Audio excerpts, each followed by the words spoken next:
안녕하세요. 브라이튼 법률사무소 정재기 변호사입니다. 오늘은 부동산 거래에서 놓치기 쉬운 신탁된 부동산 거래 시 유의사항에 대해서 제가 간단하게 설명드리겠습니다. 신탁된 부동산의 그런 구체적인 법리 관계를 잘 모르고 거래를 하면 큰 손해를 입을 수 있습니다. 그래서 매우 주의가 필요한데 법적 개념과 실제 사례를 중심으로 설명드리겠습니다.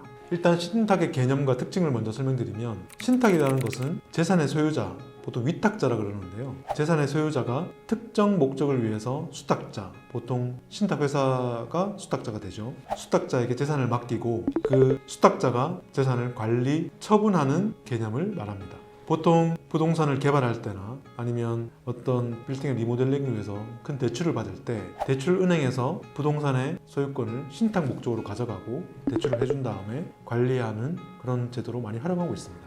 여기서 중요한 것은 신탁이 되면 소유권이 수탁자에게 이전된다는 점입니다. 즉 등기부등본상 소유자가 수탁자 이름으로 변경됩니다. 예를 들어 부동산 소유자 A가 자신이 소유한 건물을 신탁회사 B에게 신탁을 했다면 등기부등본의 소유자 명의는 A에서 B로 바뀌게 됩니다. 그렇다면 이렇게 신탁된 부동산을 거래할 때 어떤 점을 유의해야 되는지 제가 설명드리겠습니다. 신탁된 부동산은 반드시 등기부등본을 통해서 신탁 여부를 확인해야 되고, 등기부등본에 신탁원부라는 항목이 있는데 그것을 확인해야 됩니다. 여기서 신탁원부에서 신탁 설정의 목적, 수탁자 정보 등을 확인할 수 있습니다. 만약 등기부등본을 정확하게 확인하지 않고 거래를 했다면 신탁 사실을 모르고 계약을 체결하는 것이기 때문에 사실상 소유자가 아닌 사람과 계약을 하게 되는 것이죠. 매매계약이든 임대차 계약이든 그 계약 자체가 무효가 될 수 있습니다. 왜냐하면 처분권이 없는, 소유권이 없는 자와 거래를 한 것이기 때문입니다. 신탁된 부동산은 소유권자가 수탁자이기 때문에 어떠한 거래를 하기 위해서는 수탁자의 동의가 반드시 필요합니다. 위탁자가 매매계약을 체결하더라도 수탁자의 동의가 없으면 효력이 없습니다. 보통 수탁자는 은행이라든지 아니면 어떤 증권회사라든지 PF 대출을 하는 대주단을 중심으로 신탁을 하기 때문에 보통 수탁자는 대출은행이기 때문에 매매계약의 당사자가 누군지, 임대차 계약의 임차인이 누군지 관심이 없습니다. 그래서 어느 정도 처분권을 위탁자에게 위임을 한 상태로 많이 계약을 체결합니다. 실제 사례를 보면 수탁자의 동의 없이 매매계약을 체결했다가 거래가 무효가 되어서 소송으로 이어진 경우가 많은데, 신탁 재산은 처분할 때 그 신탁 계약 내용에 따라서 재산 처분이 제한됩니다.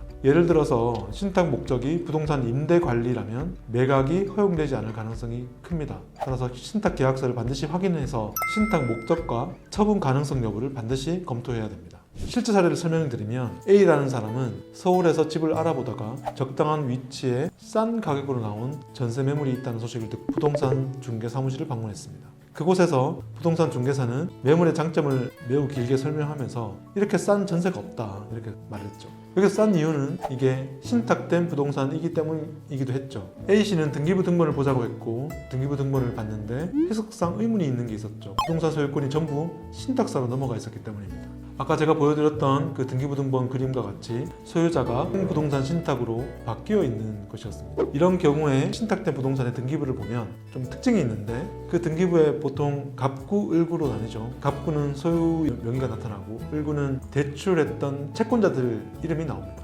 근저당권자, 은행 이렇게요. 그런데 이렇게 신탁된 부동산에 보면 채권자 같은 권리자 기재가 없는 경우가 많습니다.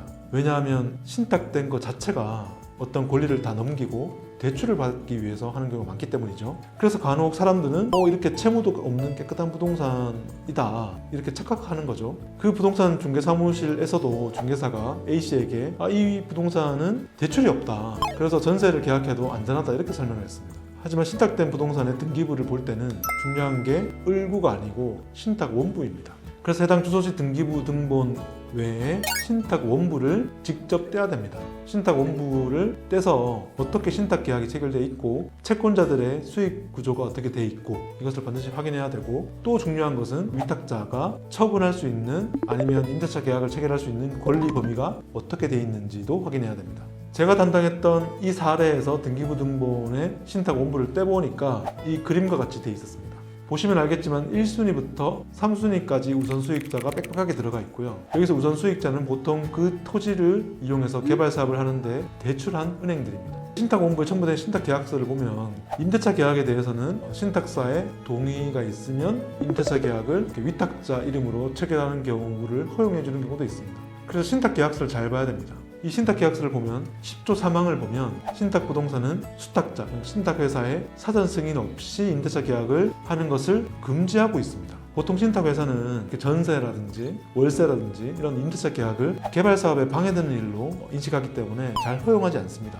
그런데 가끔씩 신탁사의 동의가 있으면 임대차 계약을 허용하는 경우가 있기 때문에 이 부분을 잘 봐야 됩니다. 11조는 신탁계약 체결 전에 존재하던 임대차 계약에 대해서 규정해놨는데 보증금 반환 채무를 위탁자인 전 소유자가 책임을 지도록 부담하고 있고 전에 신탁계약이 체결되기 전에 있었던 임대차 계약을 갱신할 때도 신탁회사의 동의를 받도록 돼 있습니다. 이게 보여드린 화면에 나오는 11조 3항 단서에 그렇게 돼 있습니다. 만약 신탁회사의 동의를 받은 전 소유자 명의의 임대차 계약이라면 임차인은 임대인이 자기 소유 건물이 아닌 건물에 대해서 신탁회사의 위탁에 따라서 임대차 계약을 체결하고 있다는 사실을 하고 선순위 우선 수익자가 많아서 주택임대차보호법에 따른 보호를 다 받지 못할 수도 있다는 사실을 정확히 고지를 받아야 되고 알고 있어야 됩니다. 이런 사실은 중개하는 공인중개사가 인식하고 당사자에게 고지할 필요가 있는 사항입니다.